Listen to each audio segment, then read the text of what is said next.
새 노래로 여호와께 찬양하라. 그는 기한 일을 행하사 그의 오른손과 거룩한 팔로 자기를 위하여 구원을 베푸셨음이로다.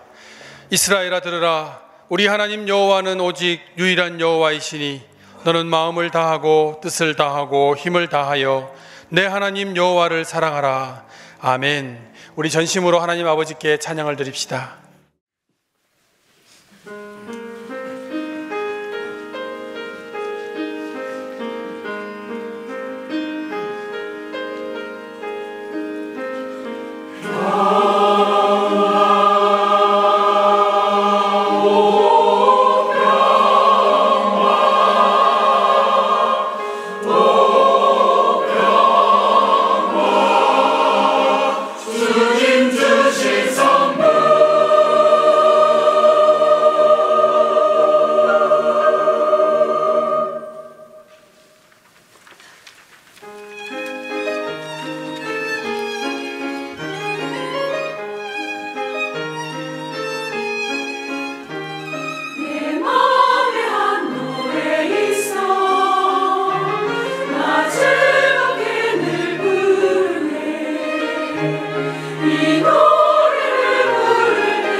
이제 우리 하나님 말씀 함께 보겠습니다.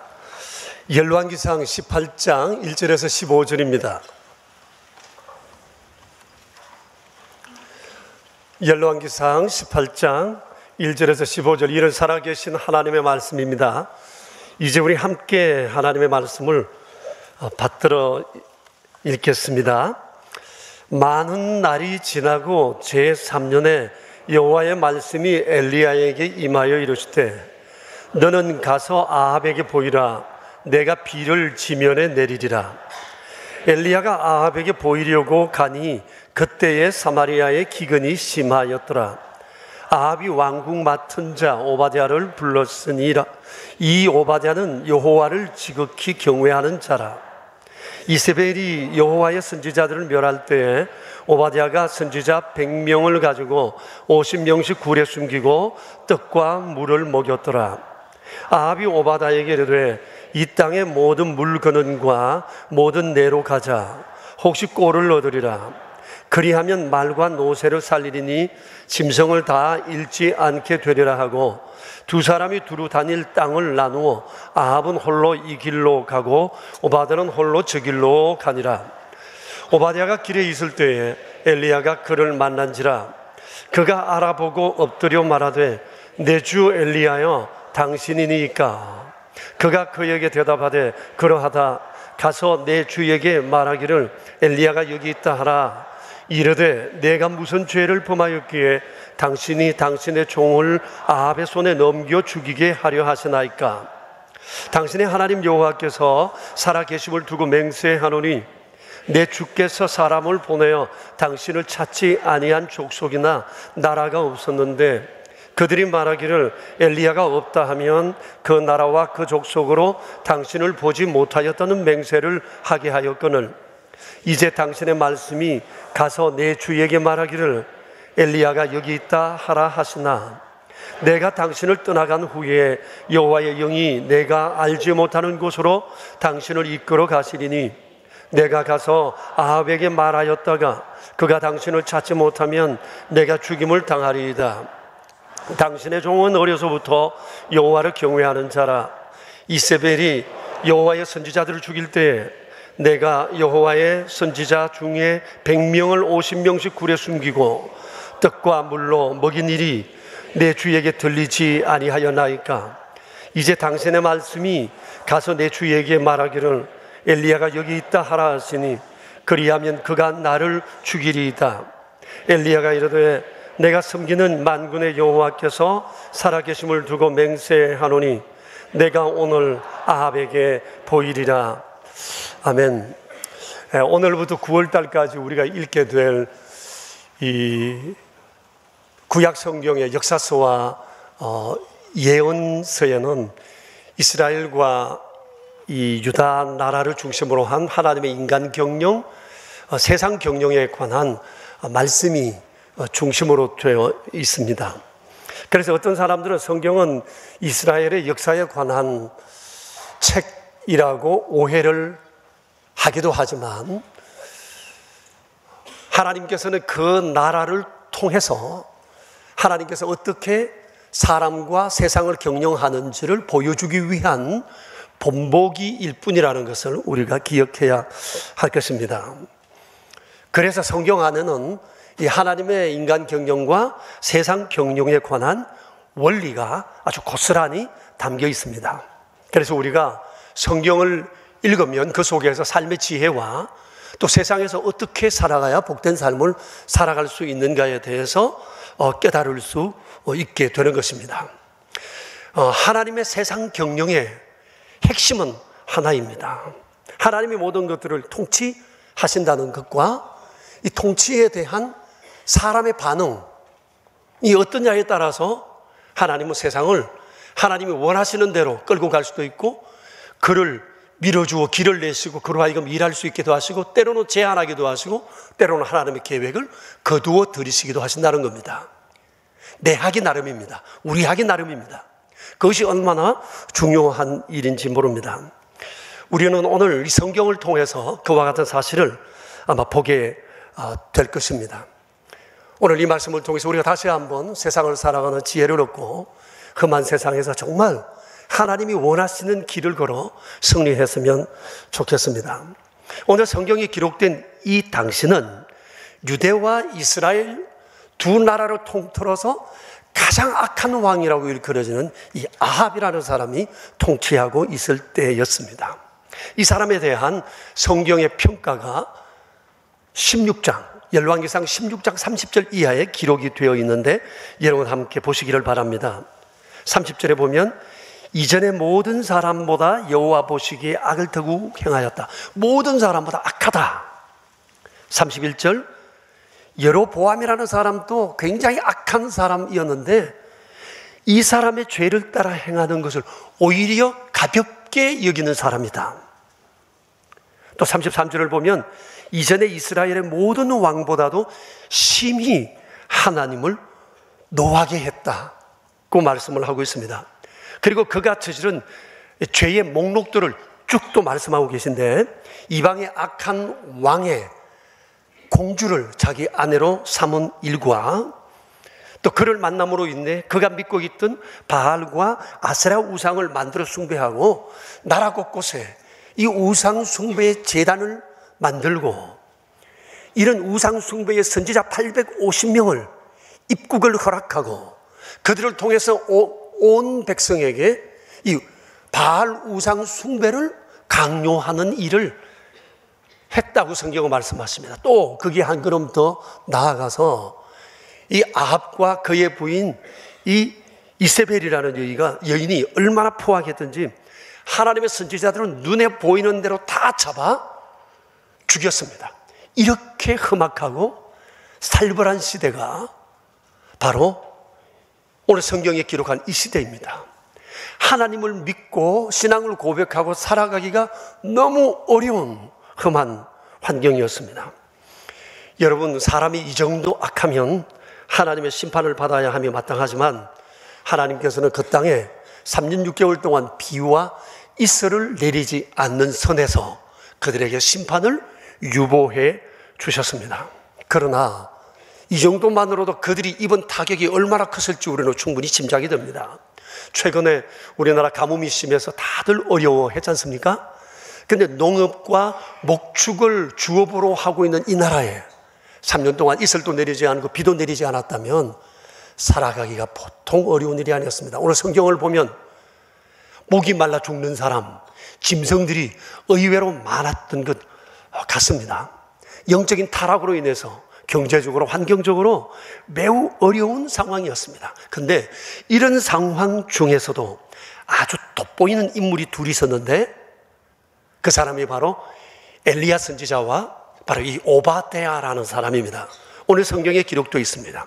그래서 제가 이 두 사람에 대해서 다 말씀드릴 수는 없고 오늘 오바댜에 대해서 여러분께 말씀을 드리려고 합니다. 이 오바댜 참 괜찮은 사람입니다. 우리의 삶의 롤 모델로 삼아도 매우 좋을 만한 사람이에요. 우리가 성경을 지금 쭉 읽고 있지만 성경을 읽다 보면 정말 숨겨진 보석 같은 사람들이 얼마나 많은지 몰라요. 우리가 두 주간에 걸쳐서 보았던 시편 67편이나 119편 성경을 기록했던 그 사람들도 너무너무 소중한 사람입니다. 오바댜 역시 그런 사람입니다. 왜냐하면 살아가는 형편이 만만치 않았기 때문입니다. 자, 그러면 이 오바댜가 우리의 삶의 롤 모델이 될 만한 몇 가지 연유에 대해서 여러분께 말씀드리겠습니다. 첫째는 오바댜는 험한 세상 가운데에서도 믿음을 꿋꿋이 지키고 살아간 사람이었다는 얘기입니다. 이에 대해서 성경은 이렇게 증거합니다. 3절을 보십시오. 오바댜는 여호와를 지극히 경외하는 자라 그랬어요. 여러분, 그냥 경외가 아니라 지극히 경외했다. 무슨 말이에요? 잘 믿었다는 얘기 정도가 아니죠. 믿음 생활에 타협이 없었다는 말이고 오직 주만 바라보았다는 말이고 그는 사사로운 이익 때문에 믿음에 대해서 고민을 하지 않았다는 얘기예요. 철저하게 주만 바라고 하나님만 영화롭게 하는 일에 삶의 목표를 세우고 그 길만 오직 갔다는 겁니다. 좌로우로 치우치지 않은 사람이었다는 거예요. 그리고 12절을 보십시오. 오바댜 스스로가 자기 자신에 대해서 이렇게 고백합니다. 나는 어려서부터 여호와를 경외한 사람이었다고 합니다. 여러분, 생각해 보세요. 나라 사정이 이토록 험악하고 어려운 상황 속에 내가 하나님을 믿는다는 것을 공개적으로 고백한다는 것, 이거 쉽지 않습니다. 왜냐하면 왕의 노선과 정반대이기 때문에 그렇습니다. 이 왕은 지금 여호와의 신앙을 이 땅에서 말살하려 했고 대신에 바알 신앙, 아세라 신앙, 이 우상 숭배를 국교로 정해서 그렇게 밀고 나가는 상황 가운데 있었기 때문입니다. 이런 상황 속에서 내가 하나님을 믿는다고 말하는 것은 죽기를 각오하지 않고는 할 수 없는 일이었습니다. 그래서 백성들이 지금까지 여호와를 믿고 살아왔지만 이런 살벌한 분위기 속에서 어느 누구도 내가 하나님을 믿는다는 말을 못하고 살았다고 하는 겁니다. 여러분 18장 21절을 한번 보세요. 보시면 엘리야 선지자가 갈멜산에서 이 850명의 바알 선지자들과 함께 모여서 대결하는 일이 있었습니다. 아합 왕이 바알의 그 능력을 세상 가운데 드러내기 위해서 온 백성을 갈멜산으로 모았습니다. 그때 모인 사람들을 향해서 이 엘리야 선지자가 공개적으로 책망합니다. 이렇게 얘기를 합니다. 21절 같이 읽어봅시다. 너희가 어느 때까지 둘 사이에서 머뭇머뭇하려느냐? 여호와가 만일 하나님이면 그를 따르고 바알이 만일 하나님이면 그를 따를지니다라고 이렇게 결심을 촉구했는데 그 백성 중에 한 사람도 여기에 대해서 가타부타 대답을 하지 않았어요. 완전히 왕과 왕비에 주눅된 겁니다. 무슨 말을 잘못했다가 죽을지도 모르는 상황이었습니다. 이것이 당시 이스라엘의 분위기였습니다. 자, 그럼에도 불구하고 오바댜는 여호와를 경외하는 일에 머뭇거림이 없었습니다. 당시 오바댜의 위치를 볼 것 같으면 그는 아합 왕의 예스맨이 되어야 했습니다. 왜냐하면 3절을 보세요. 그는 왕궁의 운영을 책임맡고 있는 최고위 공직자였기 때문입니다. 국가 운영의 중책을 맡은 사람이에요. 아마 나라 살림살이는 물론이고 재정, 왕을 경호하는 일, 비서, 의전 이 모든 것들을 아마 총괄하는 자리에 있었던 것 같습니다. 그리고 왕의 최측근입니다. 최고위직입니다. 권력의 최정점에 서 있는 사람입니다. 이런 중요한 자리에 있으면서 왕과 신앙 노선을 달리한다. 여호와를 지극히 경외한다. 이게 여러분 가능한 일이겠습니까? 그런데도 불구하고 이 사람은 지금 왕의 최측근으로 왕궁을 총괄하는 일을 맡고 있습니다. 저는 성경을 읽으면서 이게 너무너무 궁금했어요. 이렇게 고약하고 순악질인 타락한 최고 권력자가 어떻게 오바댜가 여호와를 지극히 경외한다는 사실을 몰랐을 리가 없습니다. 오바댜는 자기의 신앙을 공개적으로 내놓고 살아가는 사람이기 때문이에요. 그런데 이것을 뻔히 알면서도 어떻게 그를 자기의 최측근으로 삼을 수 있었을까라고 하는 겁니다. 여러분 어떻게 생각하세요? 궁금하지 않습니까? 바알 신앙 숭배를 조건으로 이 자리를 제안했을까요? 그랬다면 오바댜가 거절했을 것입니다. 왜? 오바댜는 지극히 하나님을 경외하는 사람이기 때문에 이런 이중 플레이를 할 사람이 아닌 것입니다. 그런데 어떻게 이 오바댜를 자기 곁에 국정을 논하는 동반자로 자기의 최측근으로 거기에 두었을까? 말씀드린 바와 같이 이 아합 왕과 오바댜는 도무지 조합이 되지 않는 사람입니다. 그런데 어떻게 그 자리에 있을 수 있었을까? 여러분 어떻게 생각하십니까? 한번 여러분 스스로 한번 생각해 보세요.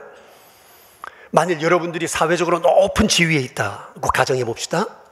그때 내 최측근에 한 사람을 둔다면 어떤 사람을 내 측근으로 두고 싶으세요?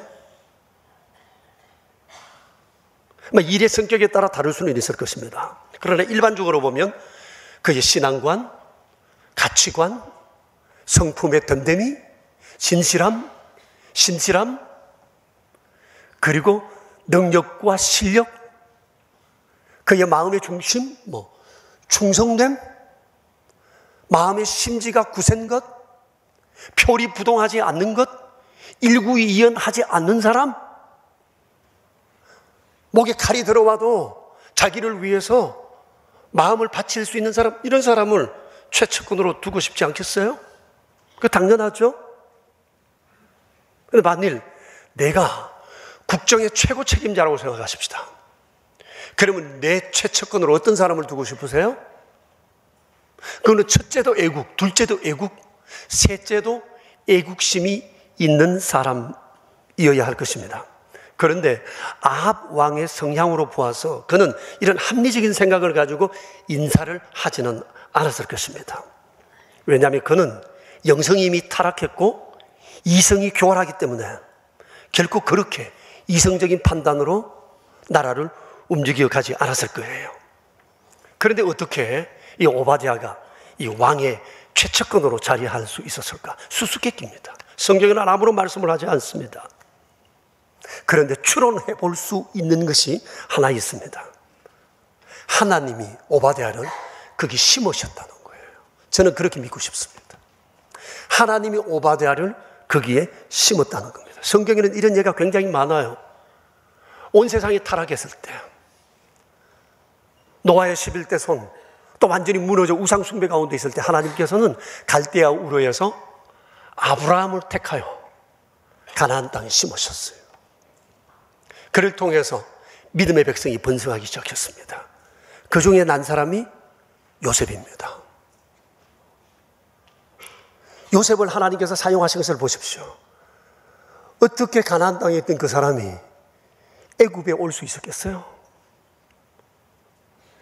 남의 집에 사랑받는 이 아들이 우여곡절과 어려움을 겪고 종살이 하다가 이곳에 와서 고생하다가 그곳에서 인정을 받아 애굽의 총리가 되고 가뭄 때문에 무너져가는 자기 집안을 다 초청해서 살리고 그를 통해서 큰 국가를 이루게 되었다. 이게 여러분 우연하게 되어진 일일까요? 하나님은 이미 다 알고 계셨어요.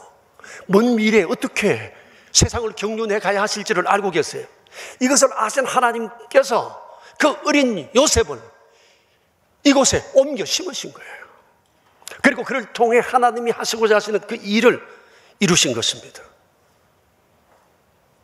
그리고 모세라는 사람이 다시 태어나 이 나라를 굳건히 세워 가잖아요. 여러분 보십시오. 애굽에 종살이 하던 이 백성을 살리기 위해서 하나님께서 레위인의 경건한 레위인의 가정에 모세를 나게 하시고 도저히 키울 수 없어 강에 버려지게 하시고 공주의 눈에 띄게 하시고 바로 왕궁에 들어가 아들로 자라게 하시고 그곳에서 또 살인 문제 때문에 쫓겨나고 40년을 광야 가운데 겸손의 훈련을 받고 80이 되었을 때 그가 하나님의 부름을 받아 이스라엘의 지도자로 세워지잖아요. 이게 우연이라고 말할 수 있을까요? 하나님이 미리 이런 일을 아시고 심으신 거예요. 가나안 땅으로 이스라엘 백성들을 인도하시기 위해서 정탐을 갔을 때 하나님은 여리고성의 기생인 라합을 거기에 심어 놓으셨어요. 룻을 심어 놓으셨어요. 다윗을 심어 놓으셨어요. 성모 마리아를 심어 놓으시고 세리 요한을 심어 놓으시고 하나님의 세상 경영을 보면 우리가 알지 못하는 일들을 하나님이 미리 계획하시고 이끌어 가시고 적재적소에 하나님이 원하시는 사람들을 심어 일을 행하신다고 하는 것입니다. 오바댜의 경우도 그랬을 가능성이 매우 큽니다. 하나님께서 모든 경우의 수를 통해서 아합이라는 이 악한 왕이 오바댜를 선택할 수밖에 없도록 이끄신 겁니다. 그의 아내 이세벨이 아무리 반대를 해도 더 이상 거부할 수 없는 상황을 만들어 이토록 경건한 사람 오바댜를 그 최측근으로 삼게 만드신 것입니다. 그래서 도무지 조합이 어려운 이 두 사람이지만 하나님께서 이 악한 왕 아합 옆에 지극히 거룩한 하나님을 경외하는 이 오바댜를 붙여 함께 국정을 운영해 가게 한 것입니다. 기막힌 섭리가 아닐 수 없습니다. 우리가 세상을 살아갈 때 여기에서 이 오바댜의 삶을 눈여겨보아야 합니다. 하나님은 우리를 어떻게 훈련시켜 어디로 보내어 우리를 어떻게 사용하실지 우린 모릅니다. 세상을 내가 알고 내가 계획해서 가는 것 같으나 모든 경영은 하나님이 친히 하신다고 그랬습니다.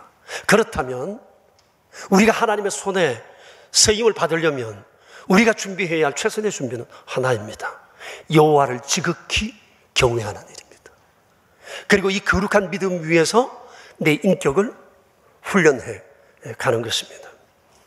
하나님께서 그런 오바댜를 불러 아합을 돕게 하시고 이스라엘이라는 이 나라를 세워가는 일에 아주 중요한 통로로 사용하셨다고 하는 사실입니다. 오바댜 그에게서 우리는 험한 세상 가운데 불평 없이 오직 믿음으로 하나님이 보내신 그 자리에서 자기의 역할을 수행하는 이 아름다운 경건한 그런 믿음을 우리가 배울 수 있어야 할 것입니다. 둘째 우리가 오바댜에게서 배울 수 있는 것이 뭔가 하니 직업 소명입니다. 직업 소명입니다. 여러분 직업 소명이 뭐죠? 직업 소명이란 하나님이 내게 이 일을 맡기셨다.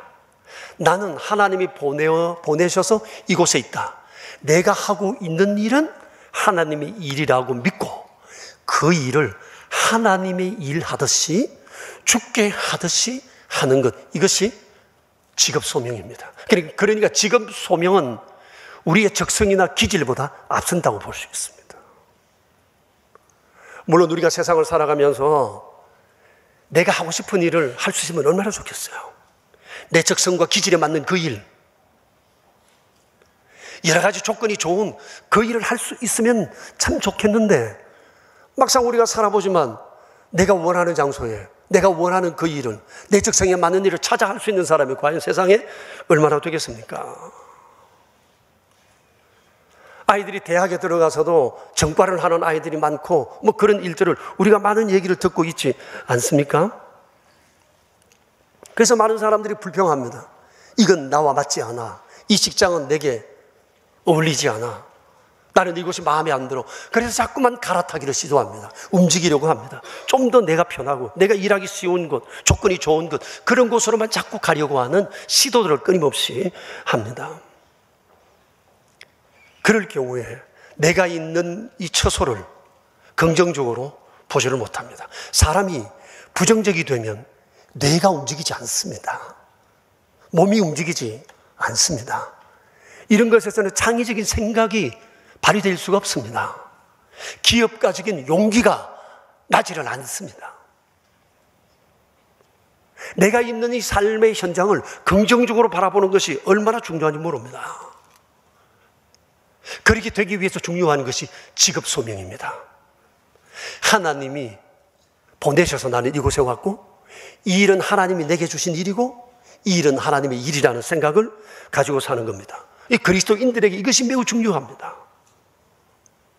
내가 원하지 않는 일, 내 적성과 다른 일을 만났을지라도 우리가 우리에게 주어진 일들을 이런 긍정적인 생각을 가지고 바라보게 되면, 일단 부정적인 감정이 내게서 사라지게 되면 내가 그 일을 좀 적극적으로 보고 일들을 해낼 용기가 생기고 그 일을 통해서 또 보람을 얻을 수가 있는 것입니다. 오바댜는 그런 사람이었습니다. 여러분, 그렇지 않고 어떻게 이 경건한 사람이 그러니까 순악질인 권력자 옆에 붙어서 함께 일할 수 있었겠습니까? 아무리 인간적으로 모든 걸 보상해 준다고 그래도 그 자리에 있을 수 있겠습니까?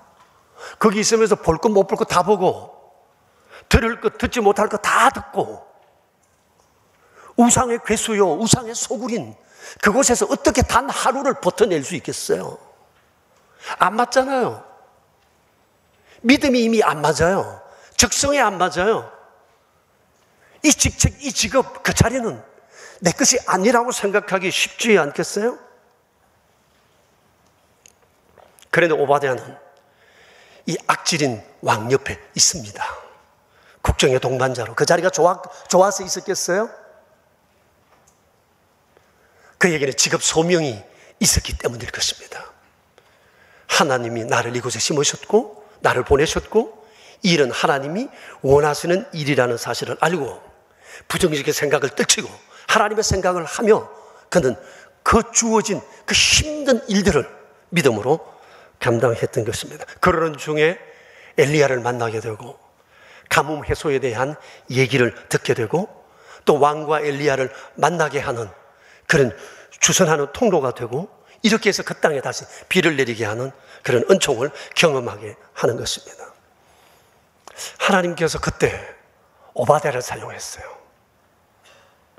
저는 이것을 보면서 하나님의 거룩한 통신망을 생각해 봤습니다. 하나님, 엘리야, 오바댜, 세상. 하나님, 오바댜, 엘리야, 세상. 이게 이렇게 연결되어서 하나님이 세상을 경영해 가신다는 겁니다. 만약 거기에 엘리야도 빠지고 오바댜도 빠지면 세상은 어떻게 될까요? 적절한 때 적재적소에 하나님은 이 사람들을 심어두시고 이 사람들을 통해서 하나님이 하시는 일들을 지금 섭리해 가신다고 하는 것입니다. 그렇기 때문에 여러분, 우리가 언제 어디에 있든지 이 직업 소명을 가지는 것은 너무 중요합니다. 하나님의 나를 이리로 보내셨다는 것, 이 일은 하나님의 일이라는 것. 그래서 그 일을 죽게 하듯 주님의 일을 하듯 해나가는 것. 그럴 때 여기에 소득이 생기고 여기에 좋은 결과가 따르게 되는 겁니다. 비록 아합이라는 사람이라 할지라도 이 오바댜를 통해서 얼마나 큰 덕을 보게 되었는지 모릅니다. 하나님의 백성들은 이렇게 살면서 세상에 덕을 끼치는 사람이 되어야 돼요. 덕. 이 무슨 덕. 무슨 말인지 아시겠습니까? 제가 자꾸 이런 말을 하면 도대체 무슨 말인지를 말귀를 못 알아듣겠다는 분들이 많아요. 이거 저 경상도 발음이니까 어쩔 수 없어요. 덕을 본다, 이익을 본다 이런 뜻이에요. 덕. 알아들으셨어요? 네, 이 아합이 오바댜의 덕을 본 겁니다, 지금. 우리 예수 믿는 사람은 어디 가든지 손해를 끼치는 사람이 아니라 덕을 끼치는 사람입니다. 덕을 베푸는 사람이 돼야 돼요. 내가 가면 내 주변이 좋아져야 되고, 사람들이 나를 만나면 네 덕분에 내가 이렇게 잘 살고 있다, 네 덕을 많이 보고 있다, 이런 얘기를 우리가 들을 수 있어야 한다는 거죠. 내가 가면 내 공동체가, 내 회사가 살아나고 나 때문에 잘 되는 이런 은혜가 있어야 하는 겁니다. 제가 저희 아이들에게 늘 하는 얘기가 있습니다. 회사에서 월급 받는 만큼 일하는 사람이 되면 안 된다. 네가 있음으로 인해서 너 때문에 회사가 덕을 보는 그런 일을 해야 한다. 그걸 위해서 기도해라. 그래서 저도 늘 아이들을 위해서 기도할 때 기도 제목이 하나님 아버지, 우리 아이들 때문에 우리 아이들 다니는 회사가 잘 되게 해주세요. 이 아이들의 덕을 보는 회사 되게 해주세요. 이 기도를 해요. 우리 교우들이 오셔서 때로 직장과 직업에 대한 상담을 하실 때도 그분들을 위해서 제가 기도하는 한결같은 기도 내용은 그겁니다. 주님, 여기에 머물지 말고 정말 그 회사에 꼭 필요한 인재가 돼요. 회사를 살리는 사람, 회사를 세우는 사람, 회사에 덕을 끼치는 사람 되게 해달라고 기도합니다. 오바댜가 그런 사람이었어요. 철저한 직업 소명의식이 결국은 그가 주변 사람들에게 나라에 영향을 끼치는 그런 일을 하게 된 것입니다. 셋째, 우리가 오바댜를 통해서 배울 수 있는 것은 그의 긍휼입니다. 긍휼. 그는 긍휼의 사람이었습니다. 우리 교회 비전의 한 축인 러브 피플의 핵심 사항은 긍휼입니다. 여러분, 성경을 쭉 보시면 하나님께서 사람을 평가하실 때 딱 두 가지를 보십니다. 하나는 하나님을 경외하는가, 하나는 그에게 긍휼이 있는가. 믿는 자나 믿지 아니한 자나 하나님이 항상 보실 때 그걸 보세요. 지금 우리가 새벽 예배 때 예언서를 쭉 보잖아요. 나라가 망하고 흥하고 다시 하나님께서 회복시키고 하실 때마다 하나님이 하시는 말씀이 있습니다. 나를 경외하는가, 그들에게 긍휼이 있는가. 우리가 지금 스가랴서를 보고 있는데 스가랴서에도 계속 반복해서 나오는 말씀이 뭐냐면 이제부터 긍휼을 베푸는 자가 되어야 된다. 탐욕을 버리고 사랑하고 인자를 베푸는 사람이 되라. 이것을 하나님께서 누누이 말씀하세요. 긍휼 너무너무 중요해요. 영성의 핵심입니다. 하나님을 사랑하는 것은 반드시 긍휼로 나타나야 돼요. Love God, 이게 굉장히 중요하지만 Love God은 반드시 Love People로 드러나야 합니다. Love People이 없는 Love God은 가짜일 가능성이 많습니다. 제대로 된 신앙이 아닐 수 있다는 거예요. 그래서 하나님께서 늘 강조하는 게 긍휼한 삶이에요. 그래서 긍휼을 베푸는 자가 복이 있나니 긍휼이 여김을 받을 것입니다. 그 말씀을 하셨어요. 이 오바댜는 긍휼함이 매우 큰 사람이었어요. 여러분 4절을 한번 보십시오. 이세벨이 여호와의 선지자들을 멸할 때, 죽일 때 오바댜가 선지자 100명을 가지고 50명씩 굴에 숨기고 떡과 물을 먹였다고 했습니다. 당시에는 왕비 이세벨이 선지자들을 보이는 대로 잡아 죽였습니다. 이런데 100명을 두 그룹으로 나누어서 여러분 숨겨주고 먹을 것을 제공한다는 거, 이거 죽기를 각오하지 않으면 어려운 일입니다. 3년 6개월 동안 그 일을 했어요. 열왕기상 19장 14절에 보면 엘리야가 하나님 앞에 탄식합니다. 주님, 이제 모든 선지자 다 죽고 나 혼자밖에 남지 않았습니다 라고 얘기했지만 엘리야도 모르는 선지자 100명을 이 오바댜가 숨겨서 지금 돌보고 있다고 하는 겁니다. 여러분, 어떻게 이럴 수가 있는 거죠? 목숨은 하나밖에 없어요. 근데 어떻게 이런 일들을 감히 오바댜가 할 수 있었을까요? 그건 긍휼의 마음이에요. 긍휼. 긍휼은 사리사욕, 자기 유익을 생각하지 않는 것입니다. 긍휼. 하나님이 우리를 사랑하시고 예수님을 보내신 것도 하나님의 긍휼하심 때문입니다. 그게 인자입니다. 긍휼. 여러분, 오바댜를 한번 생각해 봐요. 지금 이 땅에 흉년이 들었어요. 어떻게 물과 떡을 구하겠어요, 여기서? 아마 그의 위치상 다른 사람들보다는 좀 수월했을 수 있어요. 그러나 그는 국비로 이것을 제공하지 않았을 것입니다. 그러나 100명분의 양식을 매일 3년 6개월 동안 공급한다는 게 여러분, 이게 쉬운 일이겠어요? 그리고 이것을 운반할 때마다 얼마나 마음을 졸였겠어요?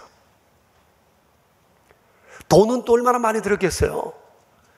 100명이 하루에 먹는다면 비용이 얼마나 들 것 같아요? 최저 생계비 10,000원이라고 생각하십시다. 요즘 10,000원 더 되죠? 한 끼에 10,000원 정도 되나요? 그랬을 때 여러분, 300명을 하루를 먹이면 한 1,000,000원 되지 않겠습니까? 3년 6개월을 먹이면 얼마나 될 것 같아요? 상상할 수 없는 금액입니다. 이게 돈 있다고 되겠어요? 긍휼한 마음이 없이는 내 돈, 위험함, 감수하기가 어려운 겁니다. 그러다 보면 세상엔 두 종류의 사람밖에 없습니다. 100명이 먹을 것을 혼자 먹어치우고 호화호식하는 사람. 또 한 사람은 그것으로 100명을 먹이고 살리는 사람. 우리는 과연 어느 쪽에 서 있습니까? 100명분을 혼자 먹어치우고 나 혼자 호화호식하는 일에 집중합니까? 아니면 그것으로 100명을 먹이는 일에 관심을 가지고 살아가는가? 라고 하는 겁니다. 하나님은 과연 어떤 사람을 기뻐하실까요? 여러분, 부자의 개념 달리해야 됩니다. 많은 것을 가지고 있거나 쌓아놓은 사람은 부자 아닙니다. 얼마나 긍휼을 베풀며 사람을 살리는 일에 많은 돈을 사용하느냐, 관심을 기울이는가, 이것이 진정한 부자의 길입니다.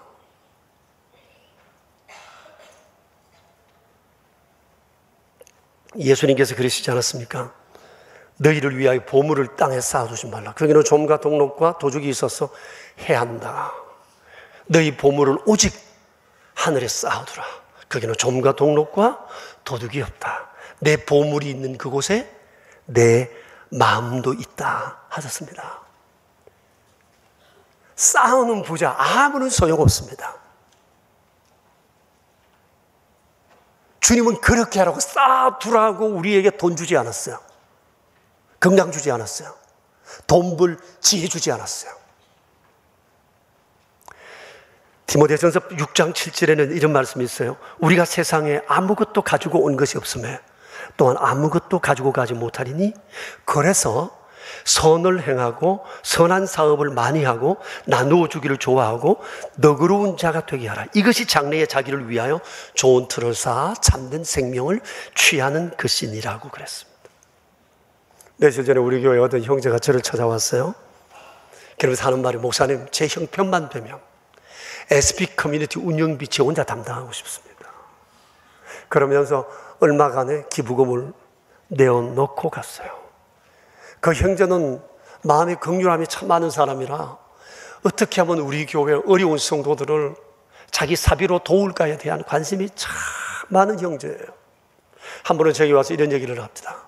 갑작스럽게 실직을 하는 사람도 있고 가정이 갑자기 어려워지는 사람도 있고 사업이 망해버리는 사람도 있는데 하루 살아가기도 어려운 이분들에게 우리 공동 출자해서 어려운 사람들에게 무이자로 대출해주는 일을 합시다.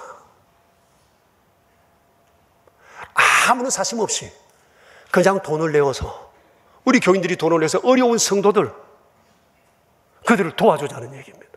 형제는 늘 이런 생각을 품고 있고 이런 말을 할 때마다 아주 마음이 울컥하면서 울기도 잘 합니다. 큰 부자라서 그런 얘기하는 사람은 아니에요. 열심히 사업을 하고 있지만 정말 자기 마음에 그런 마음이 있다고 얘기를 했습니다. 여러분, 이 아침에 우리 한번 생각해 봅시다. 100명분을 혼자 먹어치우는 사람이 될 것인가? 그것으로 100명을 살리는 사람이 될 것인가? 100명분을 혼자 먹어치우기 위해서 계속 저축하는 사람이 될 것인가? 모아놓은 것으로 100명 먹어 살리기 위해서 저축하고 활용하는 사람이 될 것인가? 그러므로 여러분, 그만한 돈 가지고 그만한 위치에 있으면서 그만한 일 하지 않으면 돈 자랑하면 안 됩니다. 힘 자랑해서도 안 될 것입니다. 하나님이 내게 돈 주신 이유, 나를 그 자리에 앉게 하신 이유, 그게 무엇인지를 우리가 늘 생각해야 됩니다. 그것은 긍휼입니다. 사람을 살리고 세우는 일에 우리를 사용하고 싶으신 마음 때문일 것입니다. 8년 전쯤 어느 일간 신문에 한 기사가 실렸어요. 매우 감동적이어서 제가 스크랩을 해뒀었는데 이런 내용입니다. 2차 세계대전 당시의 일화예요. 1940년도 리투아니아 공화국 일본 총영사였던 스기하라 치우네에 관한 기사였습니다. 당시 리투아니아는 소련에 병합되어서 영사관은 이제 30일 뒤에 폐쇄하기로 되어 결정이 되었습니다. 그런데 그날 6천 명의 유대인이 망명을 요청해 온 겁니다. 이 사람들은 독일 군을 피해서 카리브해로 가기 위해서 일본을 통과하기 원하는 이 유대인들이었습니다. 천신반고 끝에 여기까지 와서 망명을 신청한 겁니다. 스기하라 영사는 본국으로 바로 전문을 보냈습니다. 이 많은 유대인이 일본 통과 비자 발급을 받기 위해 이곳에 왔습니다. 허락해 주어야 할 것 같습니다. 답이 오기를 절대 불가였습니다. 다시 시도했습니다. 그러지 않으면 이들은 몰살당합니다. 강국이 부탁을 했지만 절대 불가라는 연락이 왔습니다. 고민을 거듭하다가 스기하라는 하나님 앞에 간절히 기도했습니다. 그런데 얼마 전에 한 크리스찬을 통해서 예수님을 영접하게 되면서 하나님을 자신의 주로 믿게 되었습니다. 그리고 하나님 앞에 기도한 다음에 그는 본국의 명령을 거역하기로 결심하고 그날로부터 폐쇄되는 날까지 29일 동안 때로는 밤을 새면서 6천 명 유대인들의 비자 발급하는 일을 도와주었습니다. 그 덕분에 6천 명의 유대인들이 모두 목숨을 건질 수가 있었습니다.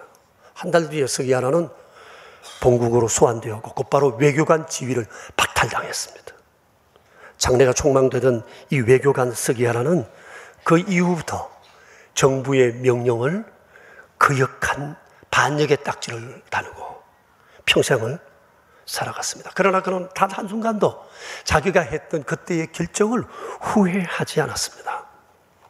이스라엘 정부가 이런 사실을 알고 1985년도 그에게 이스라엘 최고 훈장을 수여하게 되었습니다. 그리고 스기하라는 죽었습니다. 세월이 흘러 2008년도 10월 8일 날 그의 부인이 죽었습니다. 그러자 11월 9일 날 아사히 신문에 스기하라에 있었던 일에 관한 글을 어느 기자가 쓰게 되었습니다. 그리고 맨 마지막에 내용을 이렇게 마무리했습니다. 그런 용기로 사람을 살리는 광기로 마음을 다해 살다간 스기하라처럼 그런 하루가 되고 싶다. 이게 일본의 유수한 신문은 아사히 신문의 기고 내용이었습니다. 여러분, 어떤 사람은 6천 명을 살리는 일에 자기 명예를 버립니다. 어떤 사람은 100명을 살리는 일에 자기의 죽음을 내댑니다. 도대체 우리가 어떻게 살아야 되겠습니까?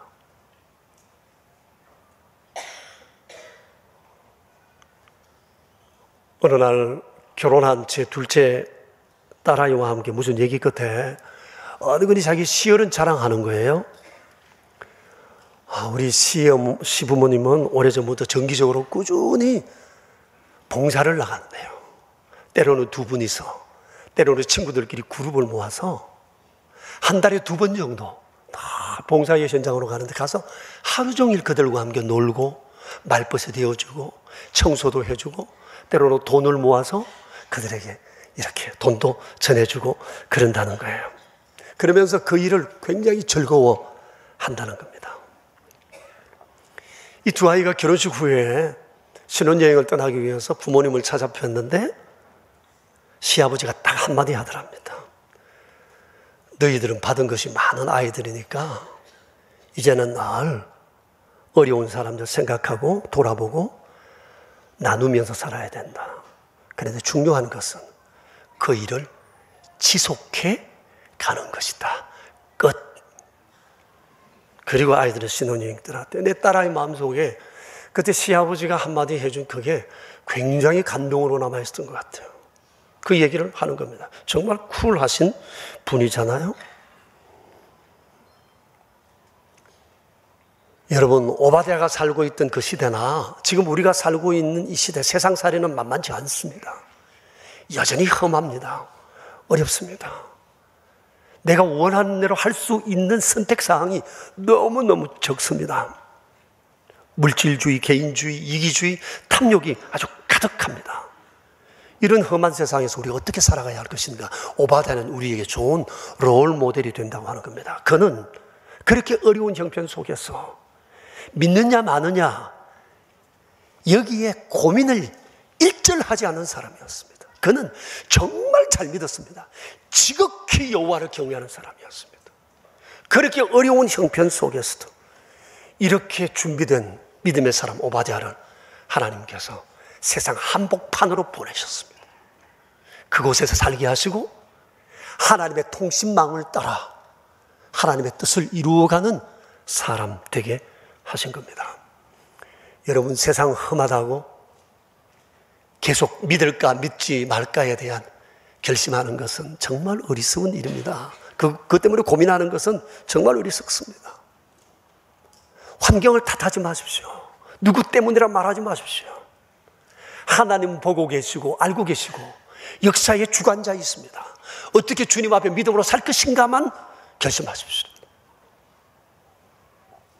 그리고 이 오바댜는 사람을 직업 소명에 아주 충실한 사람이었습니다. 그래서 자기의 적성과 맞지 않지만 신앙 노선과도 상관없지만 그는 하나님의 일하듯 하나님께 하듯 자기에게 주어진 일을 했습니다. 그리고 사람을 살리고 세우는 일에 삶을 바쳤습니다. 100명의 선지자를 3년 6개월 동안 숨겨 보호했습니다. 그는 100명분을 혼자 먹어치우는 사람이 아니라 그것으로 100명을 살리는 일에 목숨을 내댄 사람이었습니다. 하나님께서 오늘 이 시대 찾는 사람은 오바댜 같은 사람입니다. 세상은 험합니다. 타락과 노도와 탐욕가 온 세상을 흘러갑니다. 오바댜를 우리의 롤모델로 삼고 그 얘기를 따라가는 겁니다. 우리가 그렇게 살면 누군가는 우리를 보고 또 우리를 따라올 것입니다. 세상 가운데 하나님의 은혜의 강물이 온 세상을 적시는 그런 은총의 날이 올 줄로 믿습니다. 우리 함께 기도하겠습니다.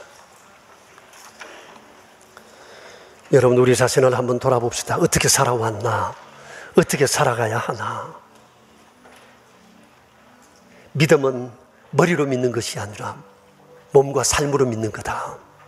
어떻게 해야 할까?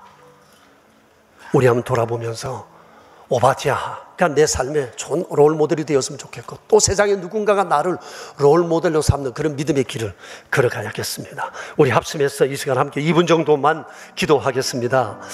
하나님 아버지, 감사합니다. 연약한 우리를 통해 하나님은 세상의 아름다운 일들을 계획하시고 저희를 이끄십니다. 자비로우신 아버지, 믿음으로 살기 원하면서도 우리가 얼마나 자주 흔들리는지 모릅니다. 믿을 것인가 말 것인가, 섬길 것인가 그러지 말 것인가. 주님, 우리는 이것을 두고도 갈등할 때가 많습니다. 하나님 아버지, 우리의 연약함을 돌아보시고 긍휼히 여겨주시기 바랍니다. 주님, 우리 새롭게 하사 이 믿음의 길 걷게 하소서. 오 주님, 보석 같은 사랑, 이 아름다운 사랑. 하나님 감사합니다. 하나님 아버지, 숨겨진 보석 같은 사람 오바댜, 자랑 삼아 주께서 우리에게 말씀하시는 이 말씀을 들으면서 저희 안에 새로운 다짐을 해봅니다. 험한 세상에서 환경을 핑계하지 않고 거룩한 소명을 따라 걸음에도 조금도 흔들림 없이 믿음의 길을 걸었던 그 사람. 그래서 오늘 이 성경에 기록하시고 저희에게 주께서 보게 하셨습니다. 사람은 누군가가 낸 길을 따라 그 길을 걸어갑니다.